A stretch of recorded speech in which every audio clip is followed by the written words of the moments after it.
என் ஆண்டவராகிய இயேசு கிறிஸ்துவின் நாமத்தினால உங்களை அனைவரும் வாழ்த்துகின்றேன். இந்த நாளிலும் கூட ஆண்டவர் மற்றொரு காணொளியை காணும்படியாக செய்திருப்பதனால கர்த்தருக்கு ஸ்தோத்திரம். இந்த நாளில் ஆண்டவர் கொடுக்கிற வார்த்தைகள் 1 சாமுவேல் 1ஆம் அதிகாரம் 10ஆம் வசனம். அவள் போய் மனம் கசந்து மிகவும் அழுது கர்த்தரை நோக்கி விண்ணப்பம் பண்ணினாள். அவள் என்றால் இங்கே நாம் குறிப்பிடுகிறோம் அன்னாள் என்ற ஒரு பெண்மணிக்கு குழந்தை இல்லாத பாக்கியம் இருந்தது. ஆனால் அவள் குழந்தை வேண்டும் என்று நினைத்து அவள் ஆலயத்தில் சென்று மனம் கசந்து மிகவும் அழுது கர்த்தரை நோக்கி விண்ணப்பம் பண்ணினாள்.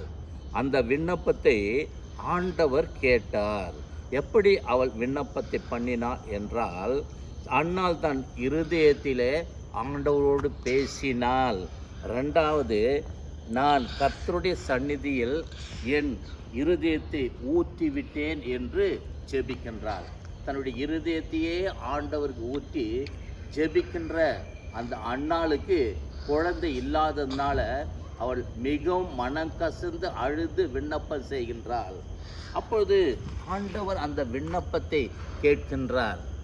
என்ன விண்ணப்பம் செய்தால் என்றால், சேனைகளின் கர்த்தாவே, தேவரீர் உம்முடைய அடியாளின் சிறுமையை கண்ணோக்கி பார்த்து உம்முடைய அடியாளை மறவாமல் நினைத்தருளி உமது அடியாளுக்கு ஒரு குழந்தை பாக்கியத்தை கொடுத்தால் அவன் உயிரோடு இருக்கும் சகல நாளும் நான் அவனை கர்த்தருக்கு ஒப்பு கொடுப்பேன் என்று பொருத்தனை பண்ணினாள்.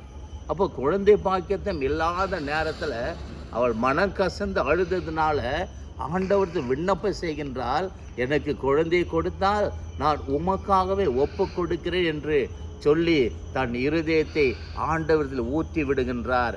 இருதயத்தில் பேசுகின்றார், ஜெபிக்கின்றாள், ஊக்கமாக ஜெபிக்கின்றாள். அந்த ஜெபத்தை ஆண்டவர் கேட்டார். கேட்ட ஆண்டவர் அன்னாளுக்கு ஒரு குழந்தை பாக்கியத்தை கொடுத்தார். கொடுத்ததுனால அன்னாள் தன்னுடைய குழந்தையை பெற்றெடுத்த பொழுது அவள் முகம் துக்கமாய் இருக்கவில்லை. இந்த பிள்ளைக்காக நான் விண்ணப்பம் பண்ணினேன், கர்த்தரிடத்தில் கேட்டேன், கர்த்தர் இந்த விண்ணப்பத்தின்படி எனக்கு கட்டளையிட்டார் என்று சொல்லி அவன் உயிரோடு இருக்கும் சகல நாளும் அவனை கர்த்தருக்காகவே ஒப்பு கொடுக்கிறேன் என்று சொல்லி கர்த்தரை பணிந்து கொண்டார்.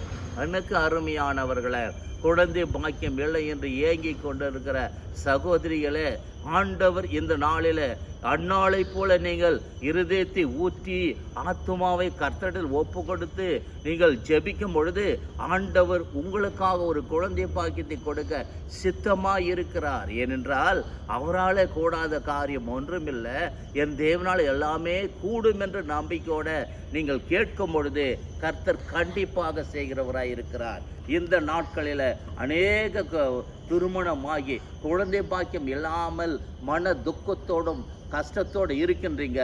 இந்த நாளில் இந்த வசனத்தை நீங்கள் ஏற்றுக்கொண்டு பொருத்தனை செய்து கொண்டு ஜெபிப்பீர்களானால் கர்த்தர் உங்களுக்காக ஒரு குழந்தை பாக்கியத்தை ஆயத்தப்படி கொடுப்பார் என்ற விசுவாசத்தோடு ஆண்டவர் ஜெபித்து கொள்ளுங்க. கர்த்தர் உங்களை ஆசீர்வதிப்பாராக. ஆமென்.